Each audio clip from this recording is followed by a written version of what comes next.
ChatGPT, Gemini, Perplexity, Copilot, are they really changing the way B2B buyer find information? So it's very clear that AI search is gradually winning.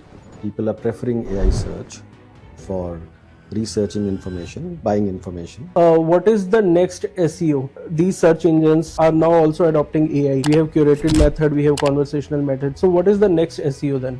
And AIO is going to develop further, Okay. or GEO is going to develop further. Okay. The whole aspect of GEO is content discovery or brand discovery. Okay. Or brand trust. What kind of accounting software should I buy for an organization of 100 to 200 people, where I would also want that software to link with Salesforce, Right. and it should also come with a ROI in terms of the investment that I do and the savings that I make. In such cases, does AI miss out the information also? It may miss out the information if you're not structuring the content well.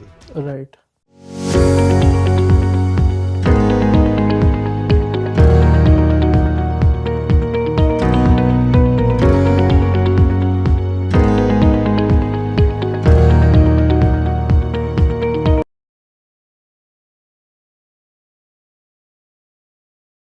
ChatGPT, Gemini, Perplexity, Copilot, are they really changing the way B2B buyer find information? See, Sudhanshu, what is happening now? Let's look at a few indicators. Number one indicator is the usage of AI platforms. Now, many research agencies state that the usage of Perplexity, ChatGPT, Google AI, etc., has increased by 2x over the last 1 year. Second, we also see that a large proportion of B2B buyers prefer using AI tools somewhere in the decision journey. Okay. And when I say large proportion, according to one study, it's about 85 to 89% of them. Oh. Right? So it's very clear that AI search is gradually winning. People are preferring AI search for researching information, buying information.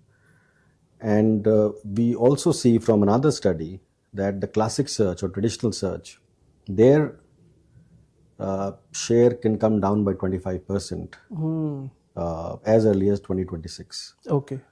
So there are very clear indicators that the usage of these AI platforms is increasing. That is one. Right?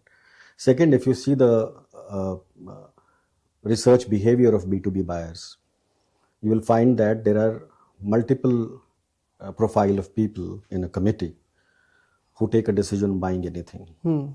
Correct. And there was a time when you used to do search on Google with keywords, but that is now not how the researchers think. The researchers thinks in terms of questions and answers. Right. So they have certain questions in their minds. They would want to ask those questions and get a more relevant answer. Right. I guess that is called conversational AI. So in AI, there are two modes of research. Okay. One is a curation way of research, and another is a conversational way of research. Right. What you see in Google AI overview is a more curated form of research. Correct. You ask a question, and Google kind of curates, summarizes a lot of information and gives it to you. Right. And then you surf through that and see where you want to land from there Exactly. on. But if you go to the AI mode of Google, then that's a more conversational approach. Correct. Because when the answers are given to you, then you have an option to ask the next question Okay. or prod deeper into the answer that was provided by Google. Right. So these two ways essentially assist the B2B buyers a lot in terms of shaping their thought process and researching. Right. So what is the next SEO?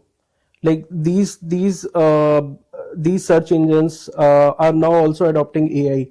We have curated method, we have conversational method. So what is the next SEO then? Okay. So let's not at this point in time mix SEO and AEO together or GEO. Right? SEO is search engine optimization, where you optimize for a search engine, and hence you use a lot of keywords and on-page optimization, etc., so that the search engine can easily find the relevant information and serve it to consumers. Right.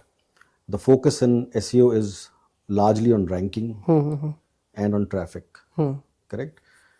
But in AIO or generative engine optimization or AI search optimization, your focus is on building trust. Okay. You would want your brand to be mentioned by the AI when they are curating an answer and serving to people. And you would want AI to cite your website, cite your link, Right. so that people can come to them also eventually when they have done their research. So the metrics or the KPIs for SEO are visibility, which means ranking, and traffic. Correct. But here the metrics are not necessarily traffic or necessarily ranking. Okay. The objective here is more building trust amongst discerning buyers. Right. So that is how these two differ, right? At this point in time. Right. Okay. And when people do this research on AI search or on Google, what is happening is that the top funnel search that happens on either Google or AI search, that search doesn't need to culminate into a website visit, Okay. correct? Which is why world over, the global traffic on the website is decreasing Right. from search platforms. So if you were to really measure up SEO on these parameters, SEO will not be able to stand up because in AI search there is no ranking. Correct. The traffic anyways is decreasing, right? So these two are separate. SEO will continue as it is right now, which is fine.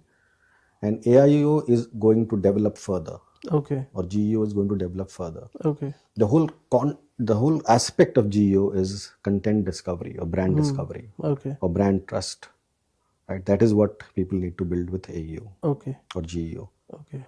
So both AEO and GEO are used in an overlapping manner. Okay. So when we use, there are a lot of answer engines like, let's say, not engines, but answer forums, for example, which you need to optimize for, Right. like Quora or Reddit and so on, right? And on the other hand, you have to optimize your content also in an answer format when you do generative engine Right. optimization. Okay. So there is an overlap across all forms of optimizations. Some forms accentuate towards keywords, some towards answers, some towards content, Right. right? At this point in time, we have to look at everything. We can't abandon one in Right. favor of another, and we cannot mix up all. Each of these need different skill sets. Okay. So there are multiple content formats like blogs. We have product specifications. We have FAQs. We have other content formats. Which specific content format feeds the AI model in a best way? So, Dhanshu, there is no preferred format as such. We need to understand how an AI search engine or an AI platform works. AI platform is constantly scouring for answers to the questions that people are asking. Okay. So people are asking in the form of long tail queries or prompts on these platforms. And the AI is trying to see what content is matching those questions. I'll give you an example. If I ask a question or if I put a prompt that what kind of accounting software should I buy for an organization of 100 to 200 people, where I would also want that software to link with Salesforce, Right. and it should also come with a ROI in terms of the investment that I do and the savings that I make. So it's a long prompt, and that is how the researches happen. Right. Correct. Now there is hardly any content which will be written with this title. You will not find an exact content which is answering this question. Right. So what is an AI overview or Perplexity, ChatGPT doing? So they are looking at multiple such content areas and feeding themselves with contextual content, which they can summarize as an answer. Okay. Which is why it's important for us when we create content, we need to create content with the industry plus use case context, right? And we also need to create content which is pain point context, location context, right? Technology context, as many nuances as possible we Correct. need to create content in. Some of that content can be long form, some of it can be short form, and we need to put that as a knowledge resource on our platform, on our website, for example, so Okay. that the AI has ease of understanding what we're talking about, and it can pull out information accordingly, right? And that's so much of task in the back end, right? In such cases, does AI like miss out the information also? It may miss out the information if you're not structuring the content well. Right. Okay, so there are certain best practices. There are no rules, but there are certain best practices that we need to follow, right? Which includes writing your content in an answer format, as if Okay. you're answering something. Right. Okay, creating topic clusters so that you have a very clear, focused uh, positioning in terms of content that you're writing. Within each topic cluster, you have multiple flagship Right. content like a guide, for example, or a white paper or a webinar, and so on. And then there should be a lot of small snippets or articles as Right. well, addressing that topic pillar. Correct. Then you need to have your schemas right. You need to structure your content, especially the written content, articles, in such a way that there are very clear H1s and H2s, which are also in the form of questions. All You've right. put in the FAQs to further elaborate what you're writing about. Correct. You need to have different types of entities, for example, organizational entities or individual entities seamlessly provided for. So that structure is important, and Right. then you should be able to be picked up. Right. So suppose I am a brand, how can I ensure that the content that I'm already putting on the internet, it is a training worthy content, like training worthy to our AI models? So that's a great question. So ultimately, AI search is always getting trained, Right. always learning.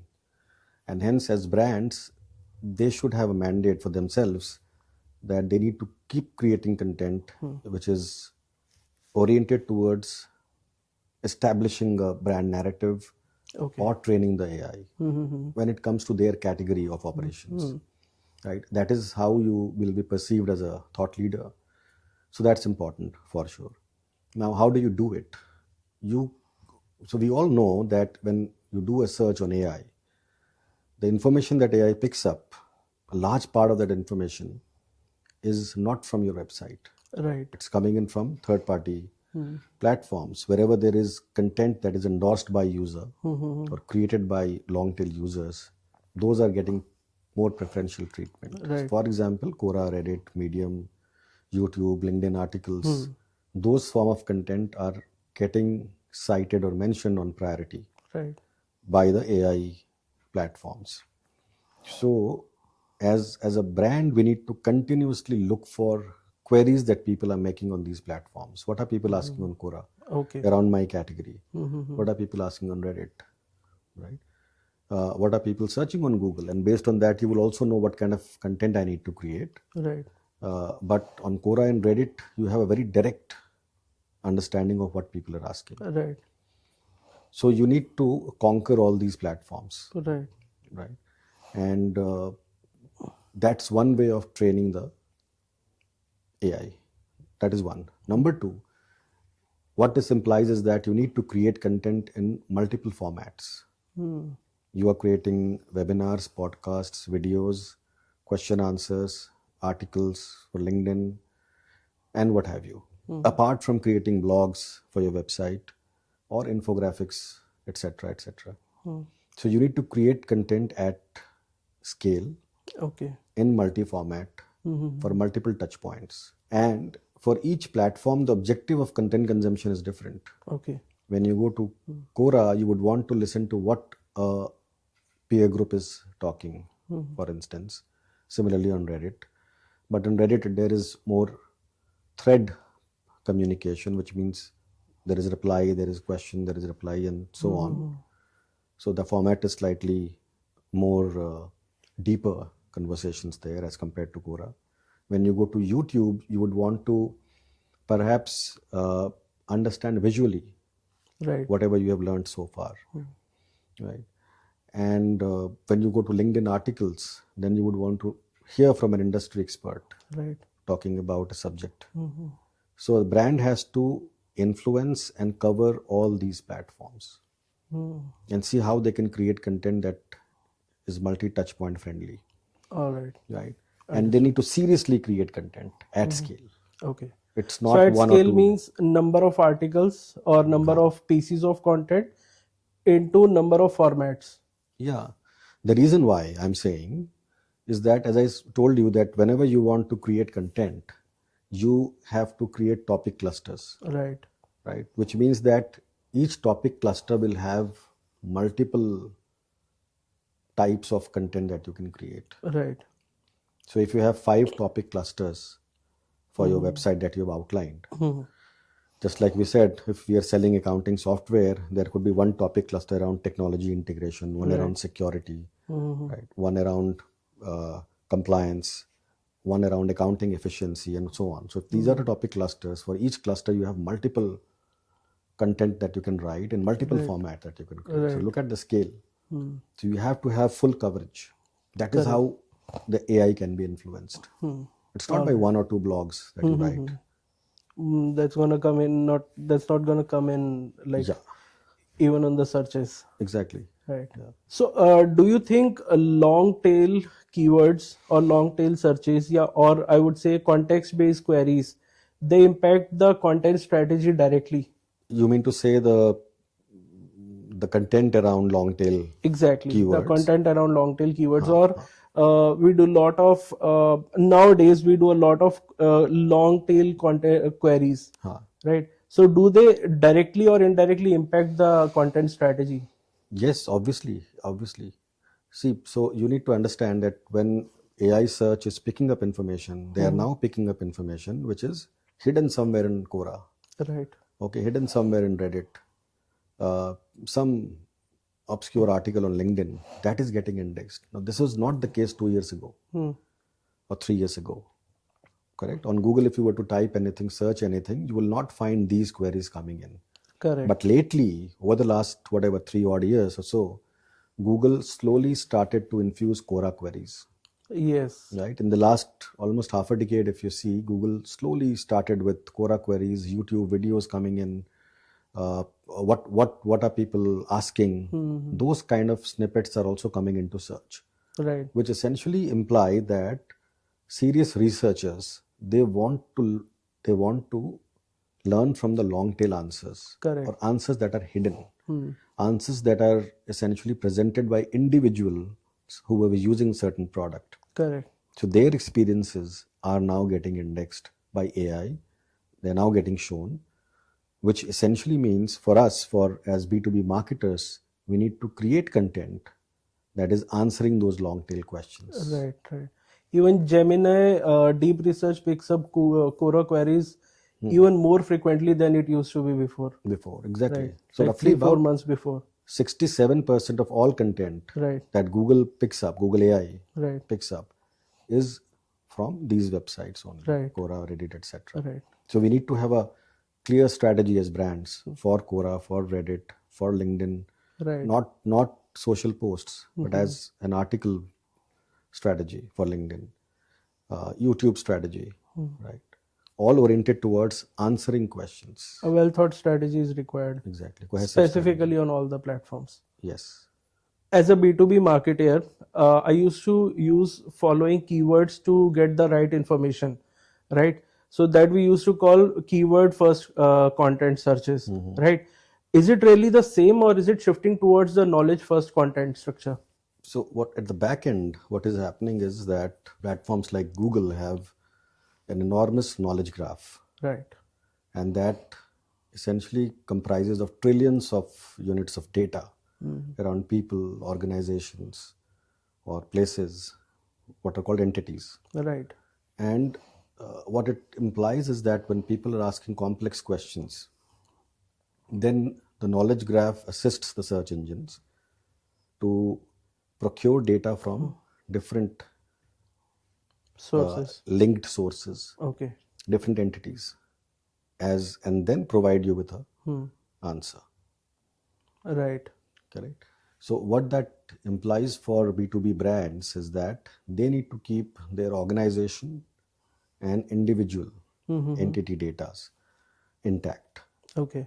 right? So when you're writing a blog, for example, or on your website also, your brand entity should be seamlessly connected throughout, not Mm-hmm. just on your website, but also the brand, beyond the website also. Whatever knowledge is getting created by your brand or by your individuals like your CEO or CIO or CISO, Right. they should be number one created across different platforms, Okay. and they need to link back to that Mm-hmm. individual in this case. Right. So if I'm writing a content piece, I need to be coming across as a thought leader in the eyes of the search engine or the Mm-hmm. AI search, Right. and that is how my content is going to get preferential treatment. Right. And which will happen if the AI sees my entity as consistent throughout, Hmm. right? Correct. So my content footprint should be Mm-hmm. visible to the AI search or Mm-hmm. even the search engines today, and it should be seamlessly connected to me Hmm. as an individual. Similarly Okay. for the organization also. Mm-hmm.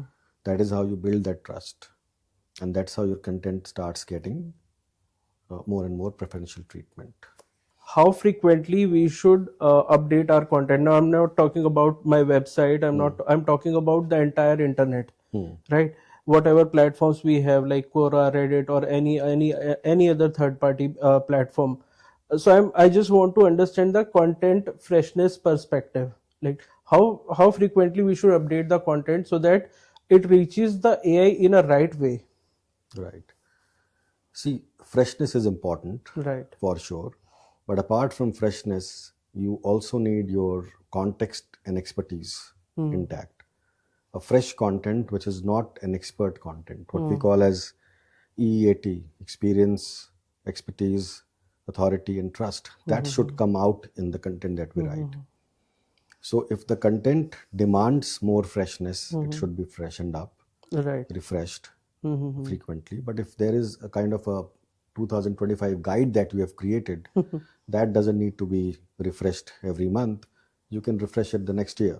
Right. However, it pays you if you can add certain updates in the Hmm. guide as the months go by. Maybe you wrote something in January, but there was an update in June in around whatever you wrote. So if you can update that, Right. that also is a signal to the search engines that this Mm-hmm. content has some fresh element to it, which should be shown to people. Okay. So, can we consider that AI is biased here?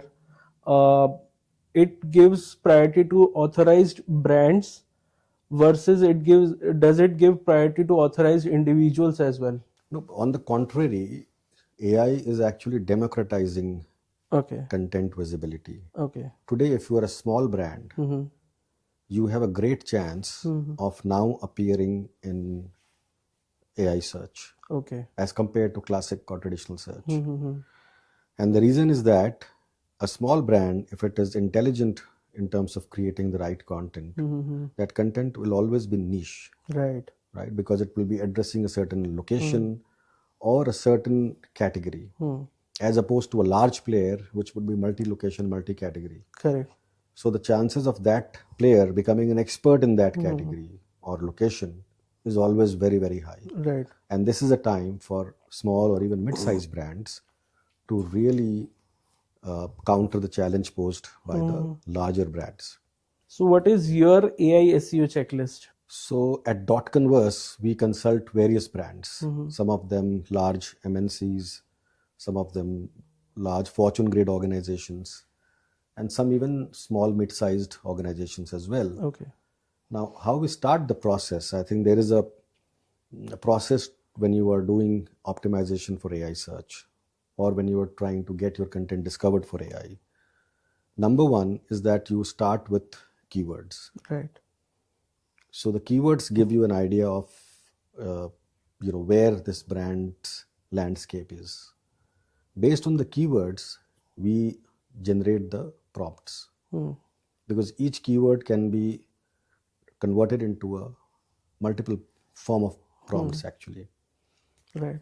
And after the prompt generation, we do the topic generation for content, because each prompt can relate to more than one topic around which you can write. Right. So this is one part of the journey where we look at the keywords, try to find out where is the gap currently in terms of where the brand is not ranking versus where it is ranking. Correct. Then we can prioritize, okay, these are the keywords where we can work on. Based on those keywords, we generate the prompts. Okay. These are the prompts which are generated basis studying the queries that people are making on AI search Right. and on platforms like Quora and Reddit, etc. Basis which the prompts are generated. Okay. For each prompt, topics are generated. Right. So this creates first part of our framework. Right. Now, yeah. Yeah. Please. So once your topics are generated, the next step is to create multiple content titles Okay. and content formats. Okay. Correct. Hmm. Now that we do again do a extensive research in terms of finding out on these prompts how is our brand faring versus competition Okay. and where is the gap. Okay. So that gaps also kind of inspire us to create topics for specific prompts, right? And once these titles etc are created after the topic is decided, we also look at the formats, right? For each topic, we can actually create multi-format content.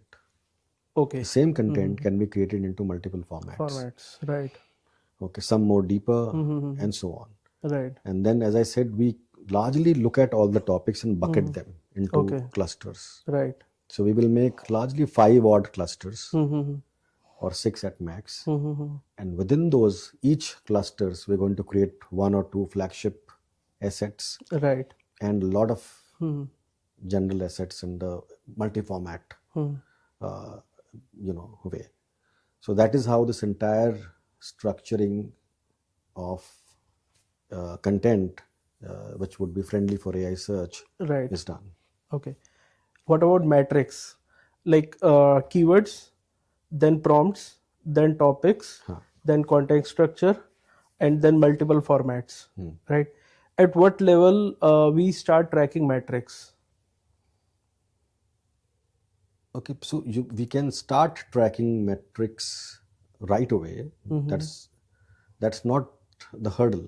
The hurdle is that we do not have enough tech available to rightly attribute everything to whatever is happening in AI search. Right.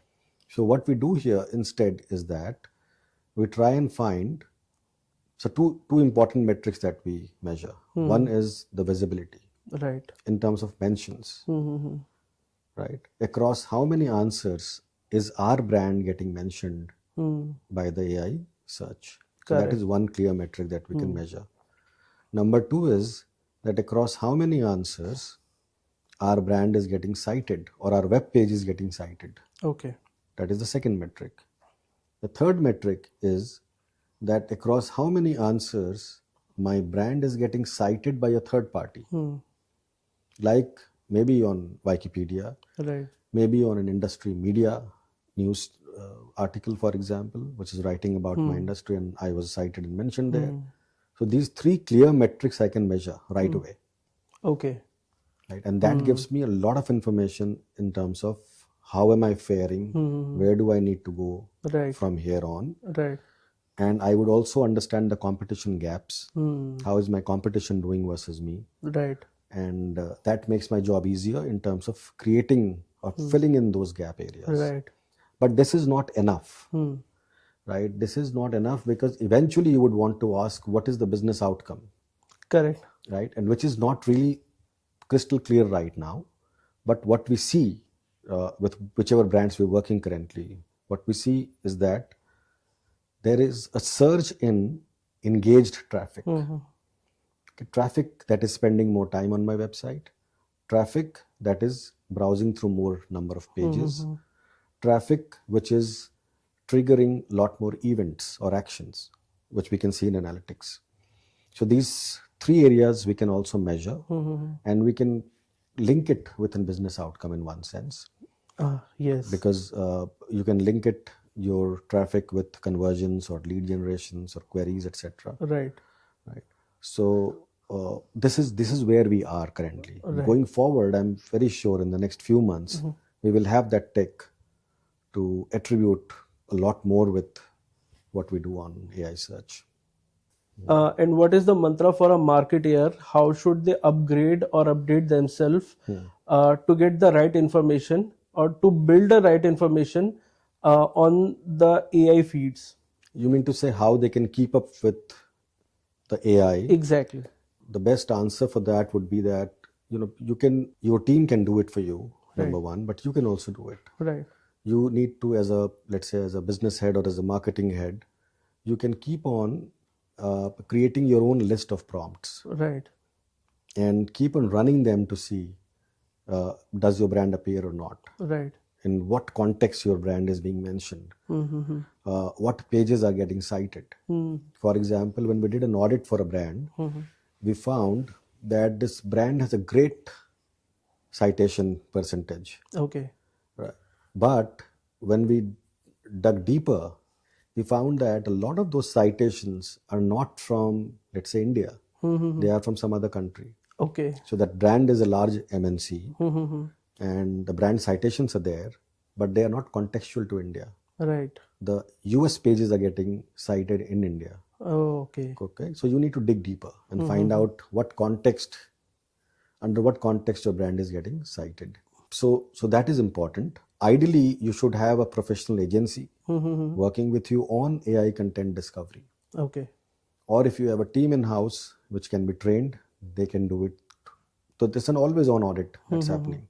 Right. You need to audit how many, and you need to also create repository of prompts and answers. Okay.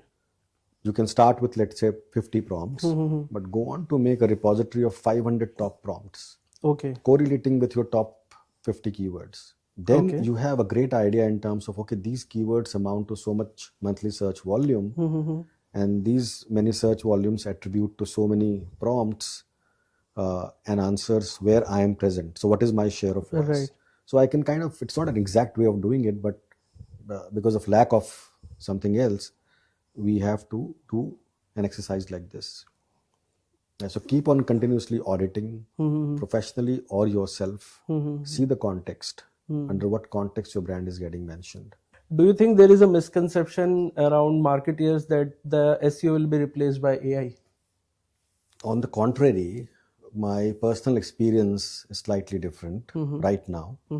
So what is happening currently is that the marketing heads, because they do not have a deeper understanding of the AI-led marketing or B2B marketing, whenever there is a conversation around AI search, they would largely ask the SEO team to lead that discussion.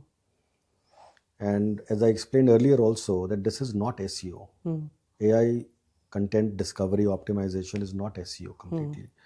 So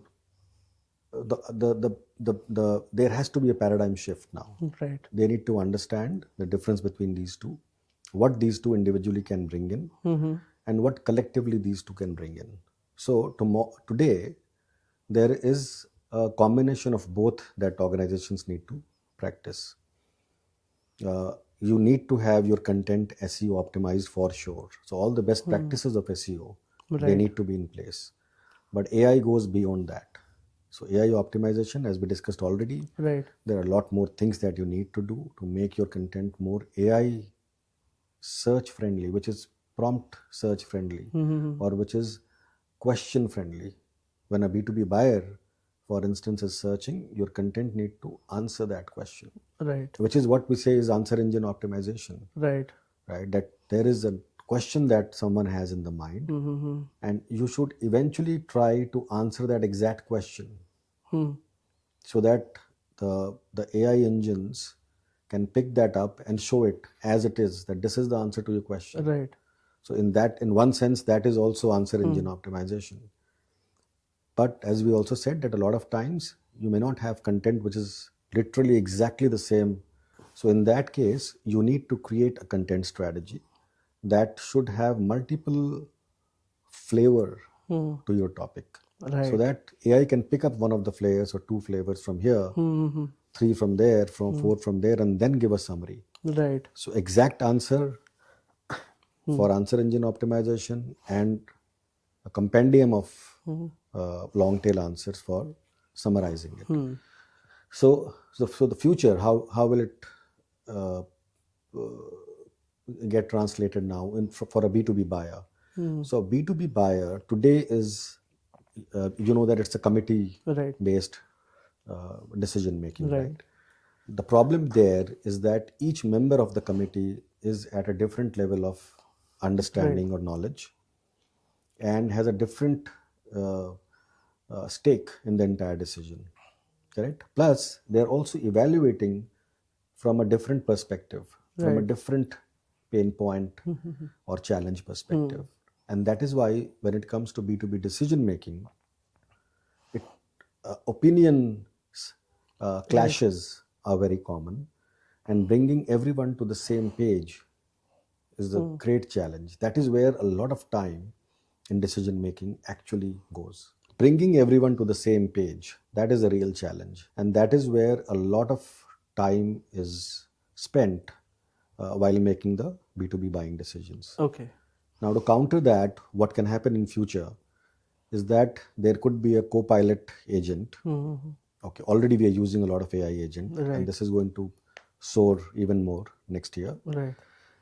So what will happen is that each stakeholder will have their own AI agent, or there can be one combined co-pilot which will work on everyone's behalf. Right. And they are going to search for information, shortlist the brands based on everyone's individual preferences, Right.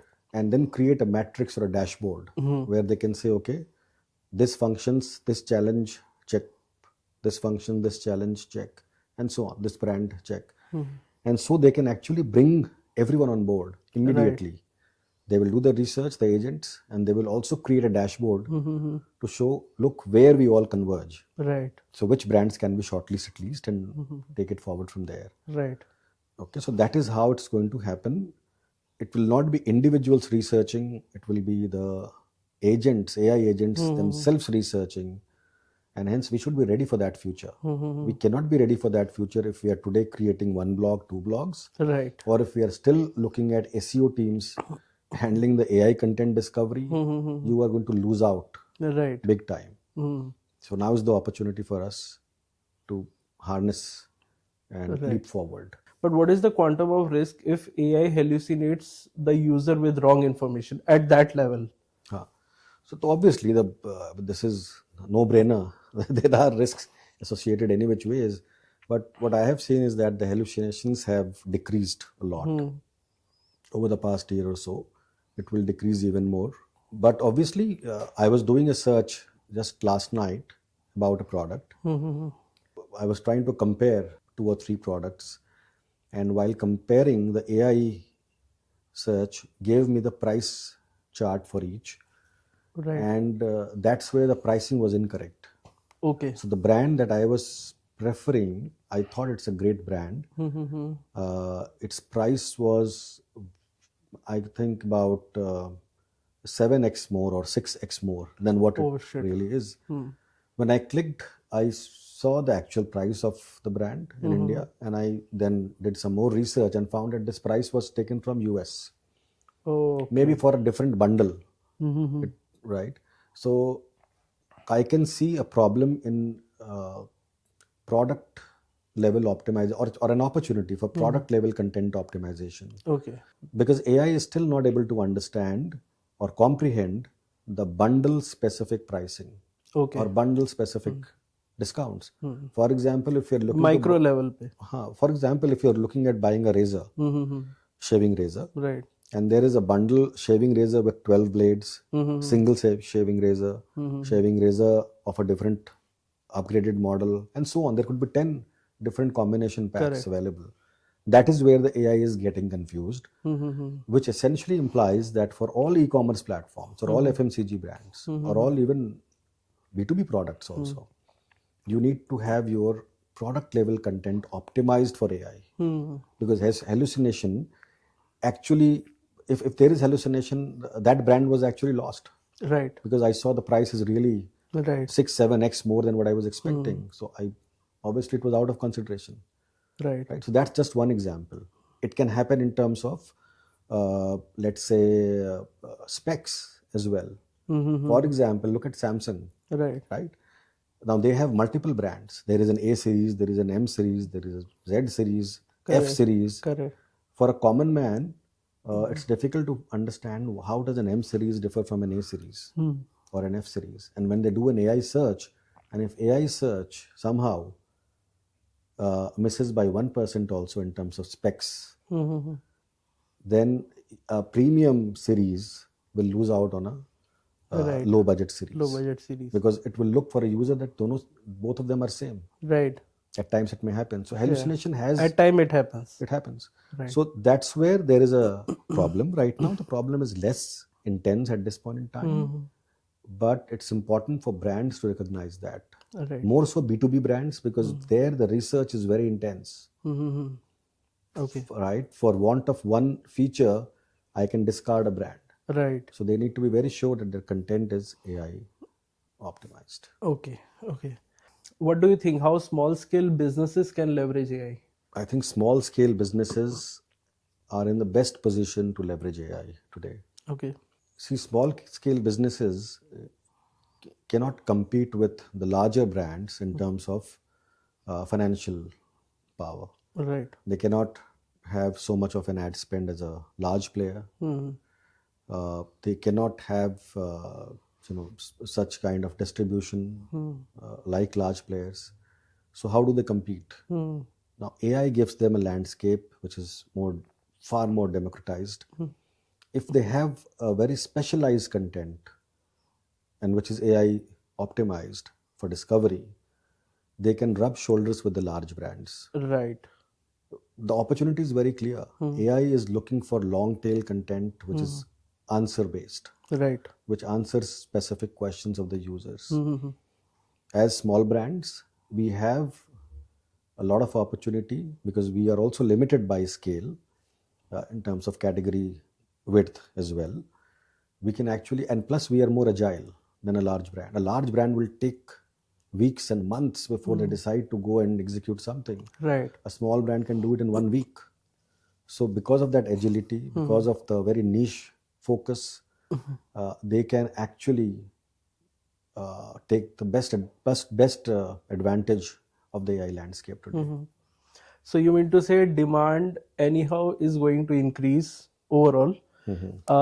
How these small brands can leverage demand generation, AI based demand generation, like maybe in next 1 year, 2 year, or 3 years? So when you say AI based demand generation of what? So like all the searches, all the things are going on AI platforms, right? Right. We understand that a lot of your content for top funnel, Right. where the person is still discovering the pain point, Right.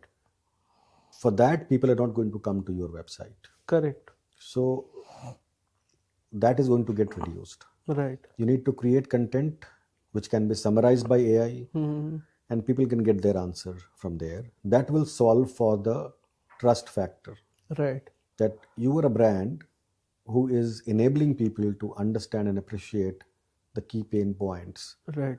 and the best practices. Right. You are also the key brand who is doing some kind of troubleshooting. Right.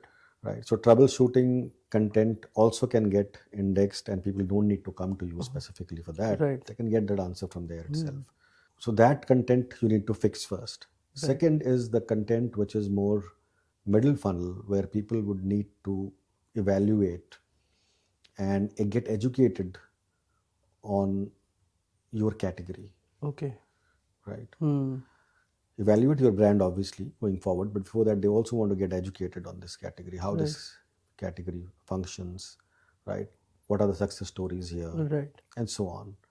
So that content, if you create in advance, then people are going to visit your website. So what is happening is that more intentful users are going to visit your website.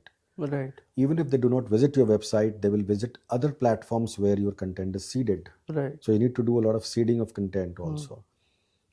correct? So they may go to Reddit or Quora or YouTube to consume your content, not come on your website. Right. And then you can also create content within this area itself. Um, for example, calculators. Mm-hmm. If a person is trying to understand the cost implication of a solar roof panel, Right. then a calculator kind of a content of yours is going to bring people to your platform. Amazing. So you will get essentially people who have high intent, Right. who want to engage with you. Correct. See, we discussed in the last podcast also, for B2B buyers, roughly 70-75% of the time, they do a self-guided research. Right. They do not want to meet a brand or the sales reps. Right.